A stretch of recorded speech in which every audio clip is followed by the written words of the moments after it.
कहानी इस प्रकार शुरू होती है।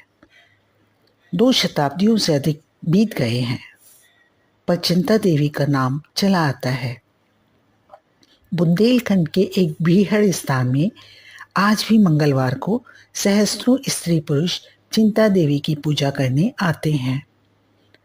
उस दिन यह निर्जन स्थान सुहाने गीतों से गूंज उठता है। टीले और टीकरे रमणियों के रंग बिरंगे वस्त्रों से सुशोभित हो जाते हैं। देवी का मंदिर एक बहुत ऊंचे टीले पर बना हुआ है। उसकी कलश पर लहराती हुई एक पताका बहुत दूर से दिखाई देती है। मंदिर इतना छोटा है कि उसमें मुश्किल से एक साथ 2 आदमी समा सकते हैं। भीतर कोई प्रतिमा नहीं है, केवल एक छोटी सी वेदी बनी हुई है। नीचे से मंदिर तक पत्थर का जीना है। भीड़ भाड़ में धक्का खाकर कोई नीचे ना गिर पड़े, इसलिए जीने के दोनों तरफ दीवार बनी हुई है। यही चिंता देवी सती हुई थी, पर लोक रीति के अनुसार वह अपने मृत पति के साथ चिता पर नहीं बैठी थी। उसका पति हाथ जोड़े सामने खड़ा था, पर वह उसकी ओर आंख उठाकर भी ना देखती थी। वह पति के शरीर के साथ नहीं, उसकी आत्मा के साथ सती हुई। उस चिता पर पति का शरीर न था, उसकी मर्यादा भस्मीभूत हो रही थी। यमुना तट पर कालपी एक छोटा सा नगर है। चिंता उसी नगर की एक वीर बुंदेला की कन्या थी। उसकी माता उसकी बाल्यावस्था में ही परलोक सिधार चुकी थी। उसके पालन पोषण का भार पिता पर पड़ा। वह संग्राम का समय था। योद्धाओं को कमर खोलने की फुर्सत ना मिलती थी। वे घोड़ों की पीठ पर भोजन करते और जीन पर ही झपकियां ले लेते थे। चिंता का बाल्यकाल पिता के साथ समर भूमि में कटा। बाप उसे किसी खो या वृक्ष की आड़ में छिपाकर मैदान में चला जाता। चिंता निशंक भाव से बैठी हुई मिट्टी के किले बनाती और बिगाड़ती। उसके घरौंदे किले होते थे। उसकी गुड़िया ओढ़नी ना उड़ती थी। वह सिपाहियों के गुड्डे बनाती और उन्हें रण क्षेत्र में खड़ा करती थी।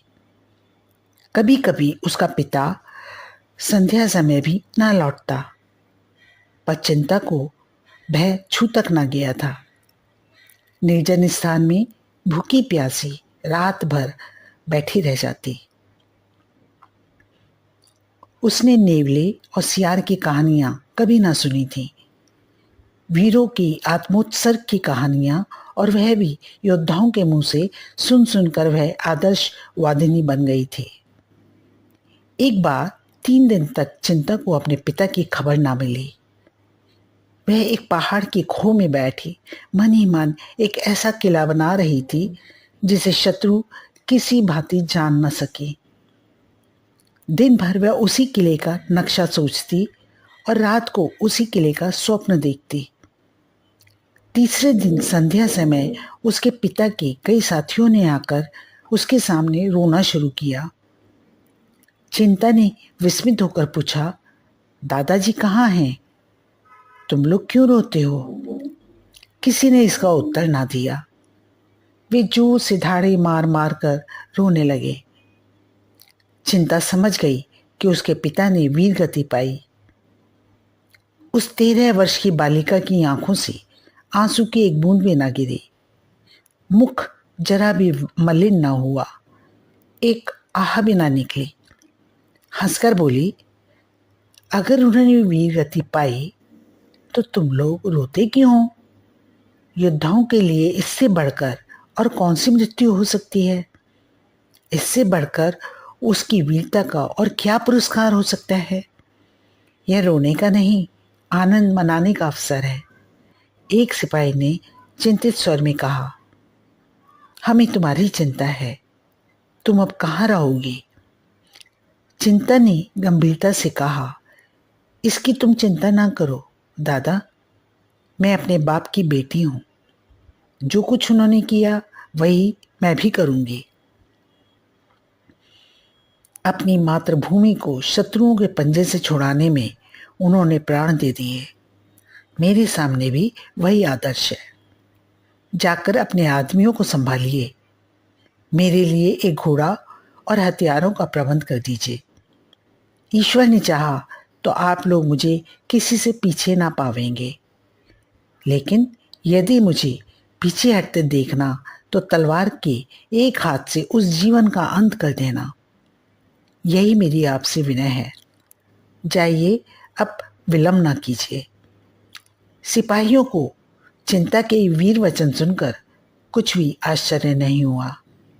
हाँ, उन्हें यह संदेह अवश्य हुआ कि क्या ये कोमल बालिका अपने संकल्प पर दृढ़ रह सकेगी।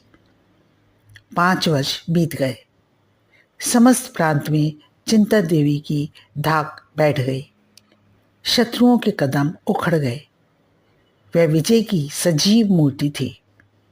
उसे तीरों और गोलियों के सामने निशंक खड़े देख सिपाहियों को उत्तेजना मिलती रहती थी। उसके सामने वे कैसे कदम पीछे हटाते। जब कोमलांगनी युवती आगे बढ़े तो कौन पुरुष कदम पीछे हटाएगा। सुंदरियों के सम्मुख योद्धाओं की वीरता अजेय हो जाती है। रमणी के वचनवान योद्धाओं के लिए आत्मसमर्पण के गुप्त संदेश हैं। उसकी एक ही चितवन कायरों को पुरुषत्व प्रवाहित कर सकती है। चिंता की छवि और कीर्ति ने मन चले सूरमाओं को चारों ओर से खींच खींच कर उसकी सेना में सजा दिया।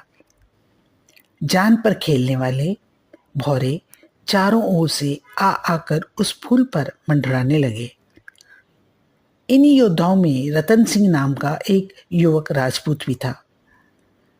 यूं तो चिंता के सैनिकों में सभी तलवार के धनी थे, बात पर जान देने वाले, उसके इशारे पर आग में कूदने वाले, उसकी आज्ञा पाकर एक बार आकाश के तारे तोड़ लाने को भी चल पड़ते। परंतु रतन सिंह सबसे बड़ा हुआ था। चिंता भी हृदय में उससे प्रेम करती थी।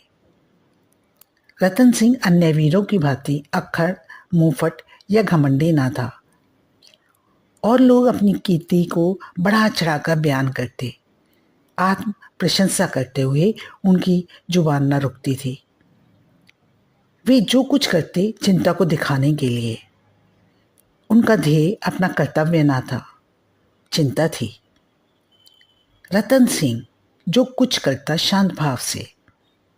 अपनी प्रशंसा करना तो दूर रहा, वह चाहे कोई शेर ही क्यों ना मार आवे उसकी चर्चा तक ना करता। उसकी विनयशीलता और नम्रता संकोच की सीमा से भी बढ़ गई थी।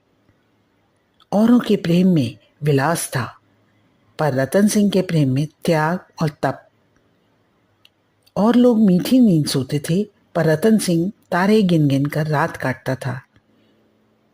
और सब अपने दिल में समझते थे कि चिंता मेरी होगी, केवल रतन सिंह निराश था और इसीलिए उसे किसी से ना द्वेष था न राग। औरों को चिंता के सामने चहकते देखकर उसकी वाक्पटुता पर आश्चर्य होता। प्रतिक्षण उसका निराश अंधकार और घना होता जा रहा था। कभी कभी वह अपने बोधेपन पर झुंझला उठता। क्यों ईश्वर ने उसे उन गुणों से वंचित रखा जो रमणियों के चित्त को मोहित करते हैं। उसे कौन पूछेगा, उसकी मनोव्यथा को कौन जानता है। पर वह मन में झुंझलाकर रह जाता था। दिखावे की उसमें सामर्थ्य ही ना थी। आधी से अधिक रात बीत चुकी थी। चिंता अपने खेमे में विश्राम कर रही थी। सैनिकगण भी कड़ी मंजिल पार करने के बाद कुछ खा पी कर गाफिल पड़े हुए थे। आगे एक घना जंगल था। जंगल के उस पार शत्रुओं का एक दल डेरा डाले पड़ा था। चिंता उनके आने की खबर पाकर भागी चली आ रही थी। उसने प्रातःकाल शत्रुओं पर धावा करने का निश्चय कर लिया था। उसे विश्वास था कि शत्रुओं को मेरे आने की खबर न होगी, किंतु यह उसका भ्रम था। उसी की सेना का एक आदमी शत्रुओं से मिला हुआ था। यहाँ की खबरें वहां नित्य पहुंचती रहती थी। उन्होंने चिंता से निश्चिंत होने के लिए एक षड्यंत्र रच रखा था। उसकी गुप्त हत्या करने के लिए 3 साहसी सिपाहियों को नियुक्त कर दिया था।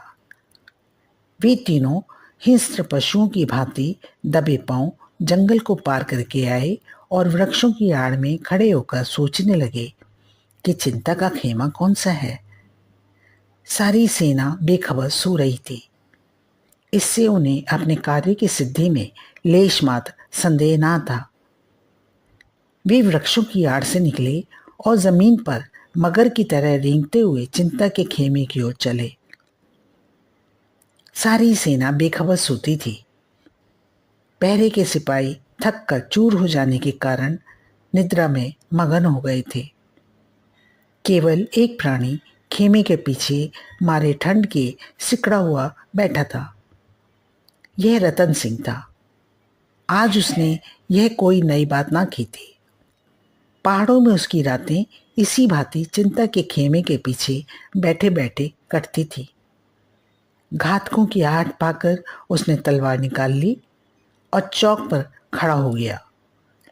देखा 3 आदमी झुके हुए चले आ रहे हैं। अब क्या करे? अगर शोर मचाता है तो सेना में खलबली पड़ जाएगी और अंधेरे में लोग एक दूसरे पर वार करके आपस में ही कट मरेंगे। इधर अकेले 3 जवानों से भिड़ने में प्राणों का भय। अधिक सोचने का मौका ना था। उसमें योद्धाओं की अविलंब निश्चय कर लेने की शक्ति थी। तुरंत तलवार खींच ली और उन तीनों पर टूट पड़ा। कई मिनट तक तलवारें छपाछप चलती रहीं। फिर सन्नाटा हो गया। उधर वे तीनों आहत होकर गिर पड़े। इधर यह भी जख्मों से चूर होकर अचेत हो गया। प्रातःकाल चिंता उठी तो चारों जवानों को भूमि पर पड़े पाया। उसका कलेजा धक से हो गया। समीप जाकर देखा 3 आक्रमणकारियों के प्राण निकल चुके हैं, पर रतन सिंह की सांस चल रही है। सारी घटना समझ में आ गई। नारित्व ने वीरत्व पर विजय पाई। जिन आंखों से पिता की मृत्यु पर आंसू की एक बूंद भी न गिरी थी, उन्हीं आंखों से आंसुओं की झड़ी लग गई। उसने रतन सिंह का सिर अपनी जांघ पर रख लिया और हृदय मंडप में रचे हुए स्वयंवर में उसके गले में जयमाला डाल दी। महीने भर ना रतन सिंह की आंखें खुली और ना चिंता की आंखें बंद हुई। चिंता उसके पास से एक क्षण के लिए भी कहीं ना जाती। उसे अपने इलाके की परवाह ना थी, ना शत्रुओं के बड़े बढ़ते चले आने की फिक्र। रतन सिंह पर वह अपनी सारी विभूतियों को बलिदान कर चुकी थी। पूरा महीना बीत जाने के बाद रतन सिंह की आंख खुली। देखा चारपाई पे पड़ा हुआ है और चिंता सामने पंखा लिए खड़ी है। क्षीण स्वर में बोला, चिंता, पंखा मुझे दे दो, तुम्हें कष्ट हो रहा है। चिंता का हृदय इस समय स्वर्ग के अखंड अपार सुख का अनुभव कर रहा था। 1 महीना पहले जिस जीर्ण शरीर के सिरहाने बैठी हुई वह वैराग्य से रोया करती थी, उसे आज बोलते देखकर उसके आह्लाद का पारावार ना रहा। उसने स्नेह मधुर स्वर में कहा, प्राणनाथ, यदि ये कष्ट है तो सुख क्या है मैं नहीं जानती। प्राणनाथ, इस संबोधन में विलक्षण मंत्र की सी शक्ति थी।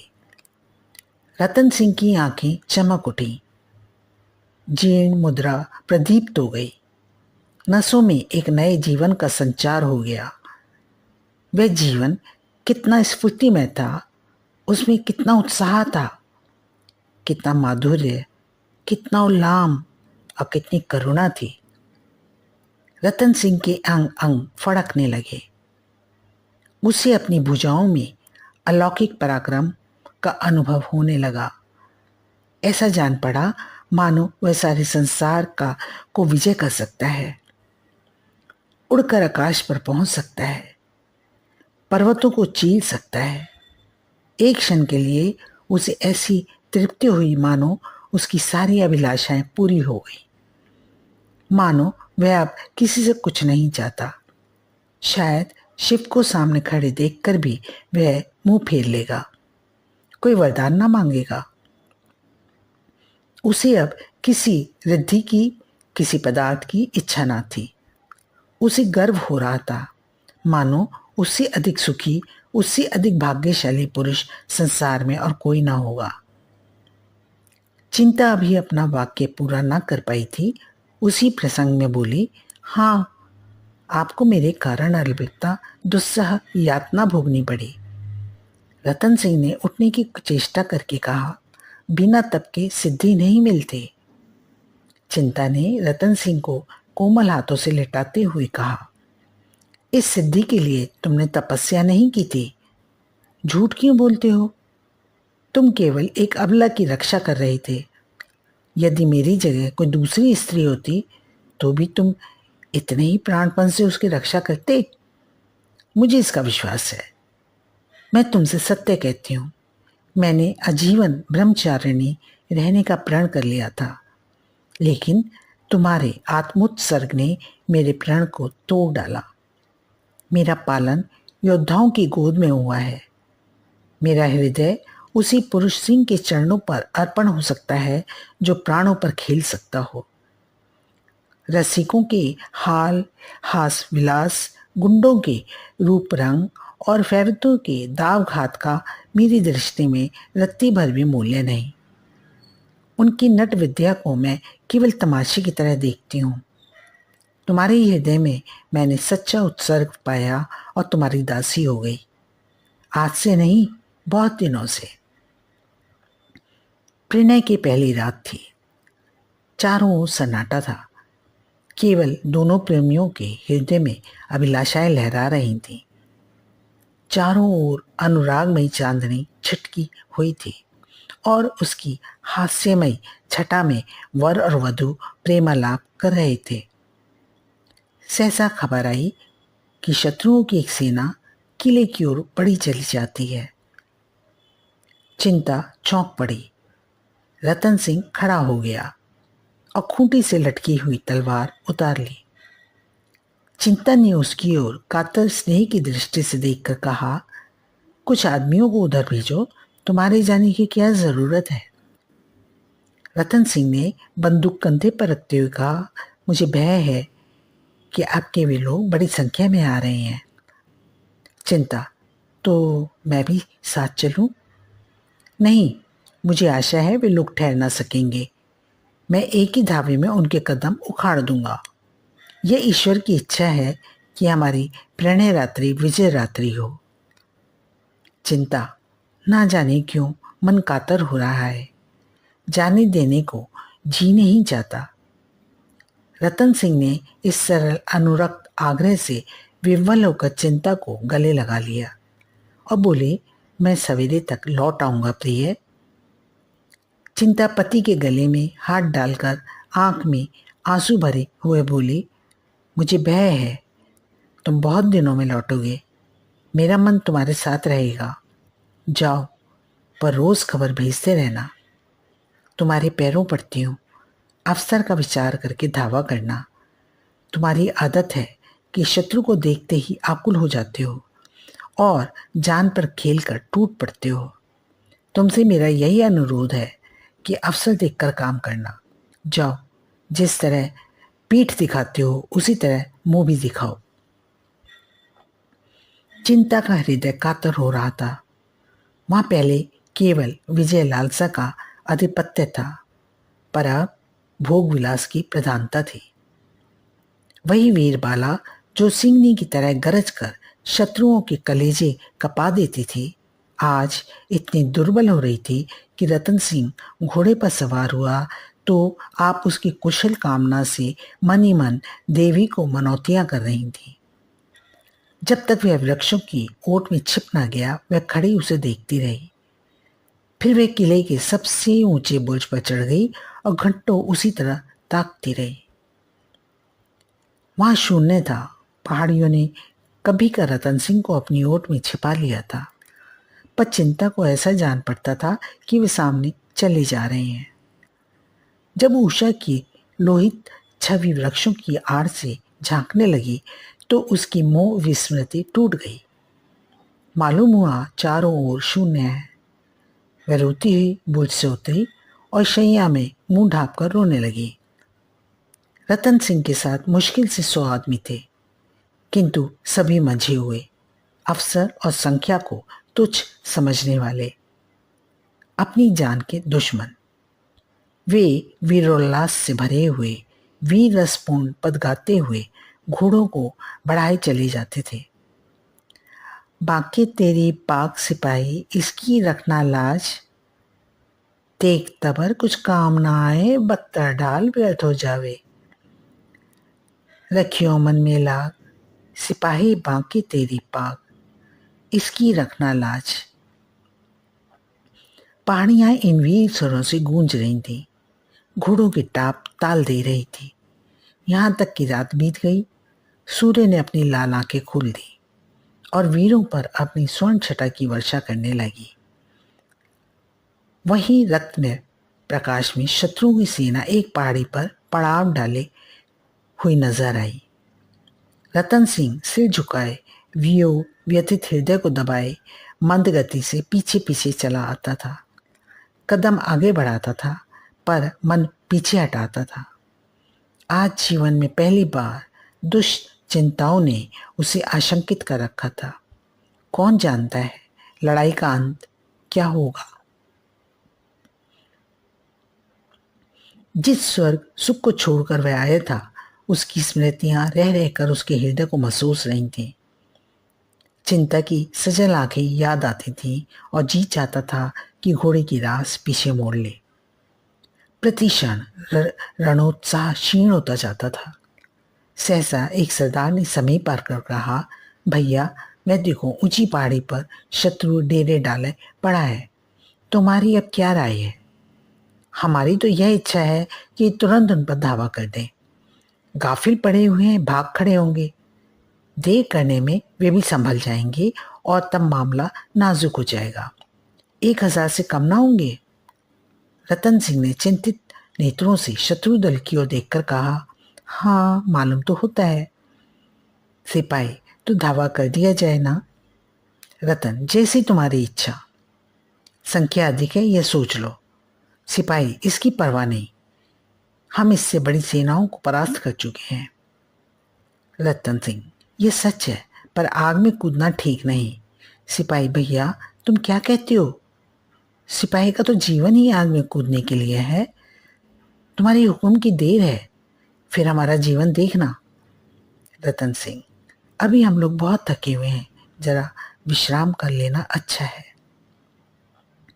सिपाही, नहीं भैया, उन सबों को हमारी आहट मिल गई तो गजब हो जाएगा। रतन, तो फिर धावा ही कर दो।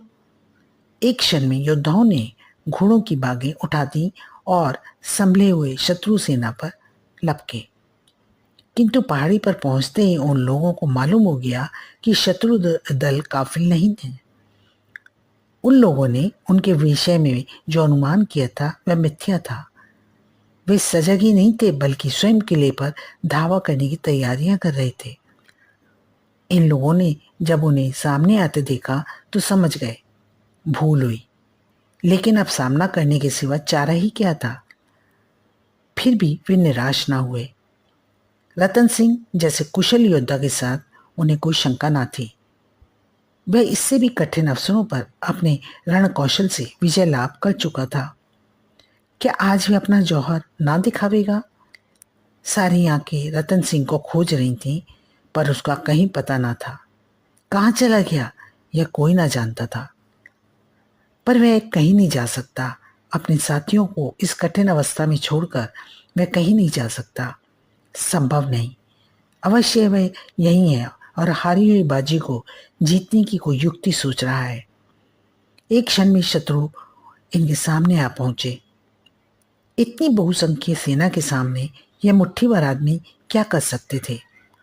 चारों ओर रतन सिंह की पुकार होने लगी, भैया तुम कहाँ हो, हमें क्या हुक्म देते हो? देखते हो वे लोग सामने आ पहुंचे हैं, पर तुम अभी तक मौन हो। सामने आकर हमें मार्ग दिखाओ, हमारा उत्साह बढ़ाओ। पर अब भी रतन सिंह ना दिखाई दिया। यहाँ तक कि शत्रु दल सिर पर आ पहुंचा और दोनों दलों में तलवार चलने लगी। बुंदेलों ने प्राण हथेली पर लेकर लड़ना शुरू किया। पर एक एक ही होता है, 1 और 10 का मुकाबला ही क्या। यह लड़ाई ना थी, प्राणों का जुआ था।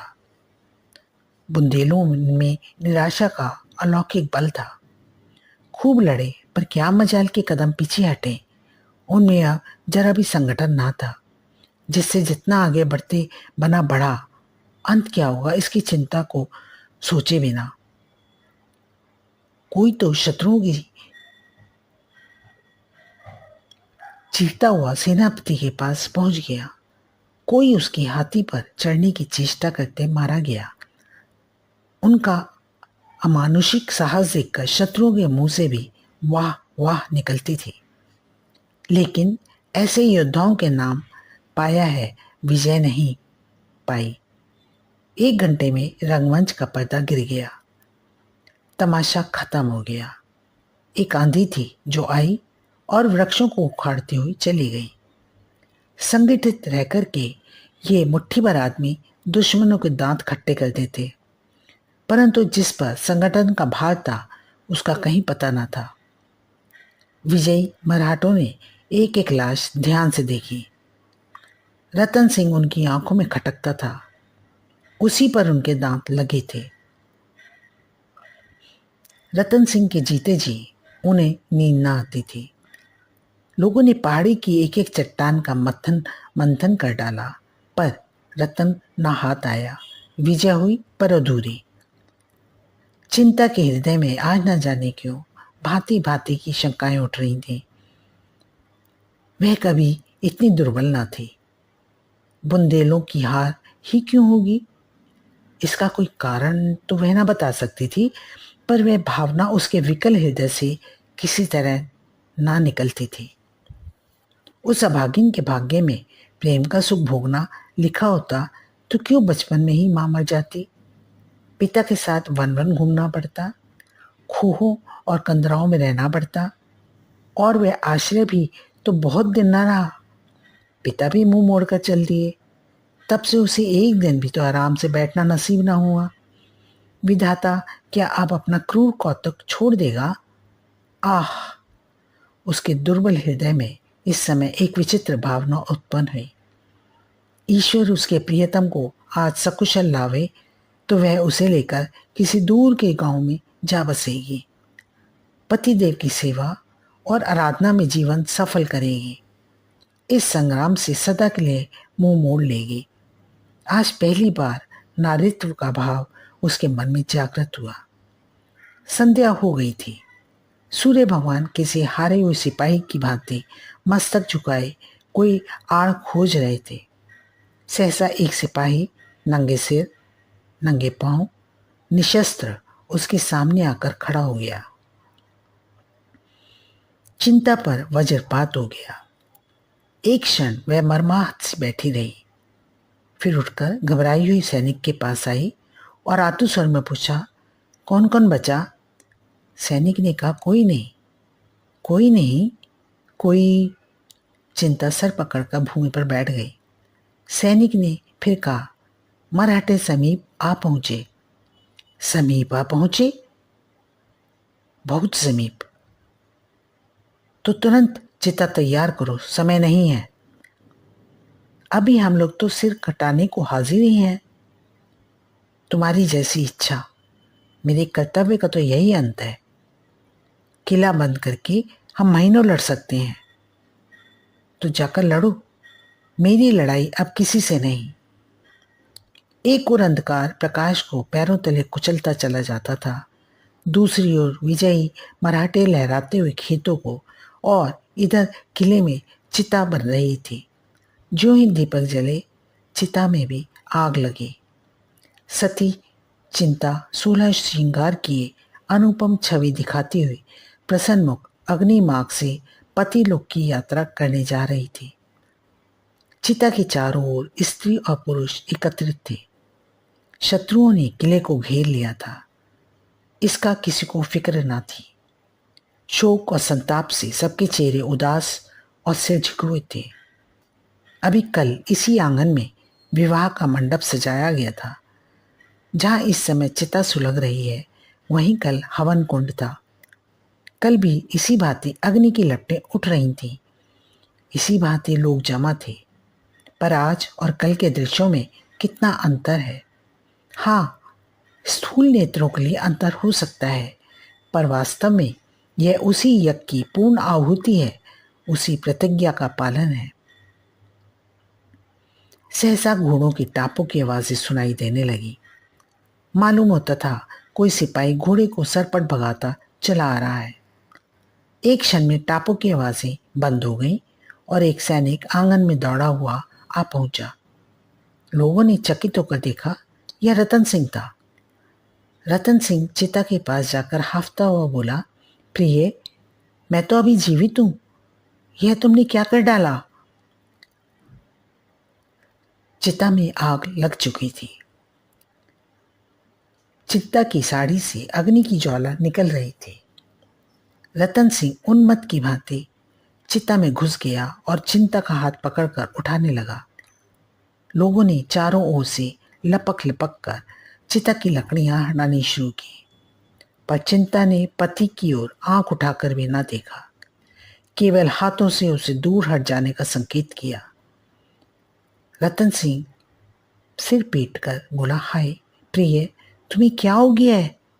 मेरी ओर देखती क्यों नहीं? मैं तो जीवित हूं। चिता से आवाज आई, तुम्हारा नाम रतन सिंह है, पर तुम मेरे रतन सिंह नहीं हो। तुम मेरी तरफ देखो तो मैं तुम्हारा दास, तुम्हारा उपासक, तुम्हारा पति हूं। मेरे पति ने वीर गति पाई। हाय, कैसे समझाऊं?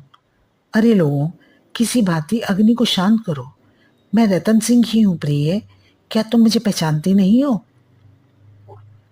अग्निशिखा चिंता के मुख तक पहुंच गई। अग्नि में कमल खिल गया।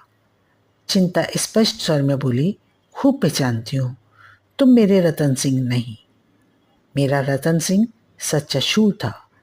वे आत्मरक्षा के लिए, इस तुच्छ देह को बचाने के लिए अपने क्षत्रिय धर्म का परित्याग ना कर सकता था। मैं जिस पुरुष के चरणों की दासी बनी थी, वह देवलोक में विराजमान है। रतन सिंह को बदनाम मत करो। वह वीर राजपूत था, रण क्षेत्र से भागने वाला कायर नहीं।